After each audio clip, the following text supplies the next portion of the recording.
अखिलेश यादव से आपकी क्या दुश्मनी हो गई? हमारी उनसे दुश्मनी। मैंने अभी आपका एक बयान सुना पीछे, आपने कहा कि बाप का बेटा नहीं अगर सैफई में घुसने दूं, आपने चाचा पर भी आरोप लगाए, ऐसा क्या हो? नहीं, मैं आरोप नहीं लगाता हूं। माननीय मुलायम सिंह यादव जी जब जिंदा थे तो उन्होंने कहा था कि देश में पहला मैं बाप हूं जो अपने बेटे को सीएम बना रहा हूं, और सीएम बनाने के बाद जब वो हमारा नहीं हुआ, अपने चाचा को मंत्री पद से हटा दिया, वो देश में किसी का नहीं हो सकता है। ये माननीय मुलायम सिंह ने कहा। आपको कब एहसास हुआ?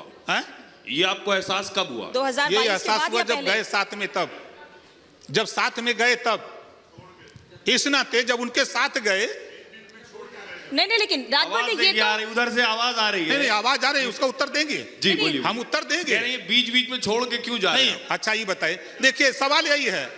नहीं सवाल भाई, सवाल तो सुन लो, आप घबराओ नहीं। हर प्रश्नों का उत्तर दूंगा। यही माननीय शिवपाल जी जब प्रगतिशील समाजवादी पार्टी बनाए तो शिवपाल जी ने क्या कहा? समाजवादी पार्टी में चोर उचक्कों की पार्टी हो गई। शिवपाल जी का बयान है।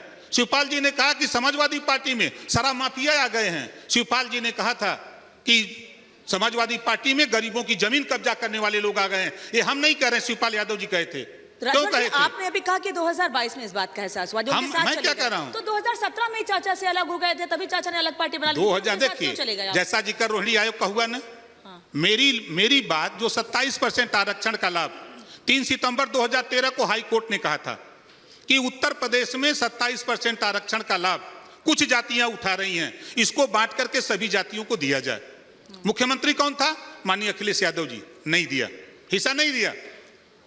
हम जब सरकार में गए, माननीय योगी जी मुख्यमंत्री थे, मंत्री मैं भी था, और जब वो मामला था आपका, जब माननीय राजनाथ जी ने सामाजिक न्याय समिति हुकुम सिंह जी के नेतृत्व में बनाई थी, उसके बाद उस रिपोर्ट को लागू करने की बात आई तो ये हुआ कि रिपोर्ट पुरानी है, नई कमेटी बन जाए।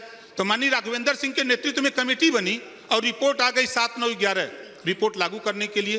तो हुआ कि रोहिणी आयोग का गठन हो गया है। अगर हम प्रदेश स्तर पे करते हैं तो राष्ट्रीय स्तर पे फिर करना है, तो ये कहीं साथ क्यों न किया जाए? अखिलेश यादव से आपकी क्या दुश्मनी हो गई? हमारी उनसे दुश्मनी। मैंने अभी आपका एक बयान सुना पीछे, आपने कहा कि बाप का बेटा नहीं अगर सैफई में घुसने दूं, आपने चाचा पर भी आरोप लगाए, ऐसा क्या हो? नहीं, मैं आरोप नहीं लगाता हूं। माननीय मुलायम सिंह यादव जी जब जिंदा थे तो उन्होंने कहा था कि देश में पहला मैं बाप हूं जो अपने बेटे को सीएम बना रहा हूं, और सीएम बनाने के बाद जब वो हमारा नहीं हुआ, अपने चाचा को मंत्री पद से हटा दिया, वो देश में किसी का नहीं हो सकता है। ये माननीय मुलायम सिंह ने कहा। आपको कब एहसास हुआ?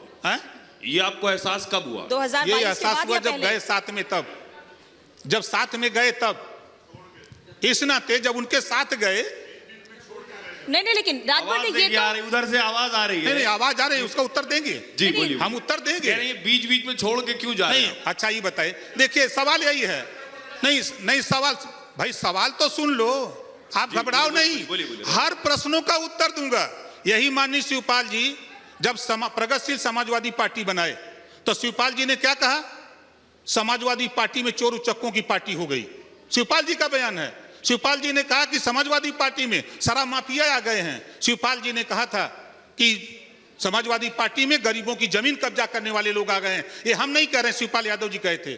क्यों कहे थे? आपने अभी कहा कि 2022 में इस बात का एहसास हुआ, जो उनके साथ मैं क्या कह रहा हूं? तो 2017 में चाचा से अलग हो गए थे, तभी चाचा ने अलग पार्टी बना ली। 2000 देखिए, जैसा जिक्र रोहिणी आयोग का हुआ ना, मेरी बात जो 27% आरक्षण का लाभ 3 सितंबर 2013 को हाई कोर्ट ने कहा था कि उत्तर प्रदेश में 27% आरक्षण का लाभ कुछ जातियां उठा रही हैं, इसको बांट करके सभी जातियों को दिया जाए।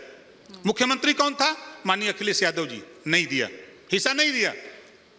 हम जब सरकार में गए, माननीय योगी जी मुख्यमंत्री थे, मंत्री मैं भी था, और जब वो मामला था आपका, जब माननीय राजनाथ जी ने सामाजिक न्याय समिति हुकुम सिंह जी के नेतृत्व में बनाई थी, उसके बाद उस रिपोर्ट को लागू करने की बात आई तो ये हुआ कि रिपोर्ट पुरानी है, नई कमेटी बन जाए। तो माननीय राघवेंद्र सिंह के नेतृत्व में कमेटी बनी और रिपोर्ट आ गई 7/9/11 रिपोर्ट लागू करने के लिए। तो हुआ कि रोहिणी आयोग का गठन हो गया है। अगर हम प्रदेश स्तर पे करते हैं तो राष्ट्रीय स्तर पे फिर करना है, तो ये कहीं साथ क्यों न किया जाए?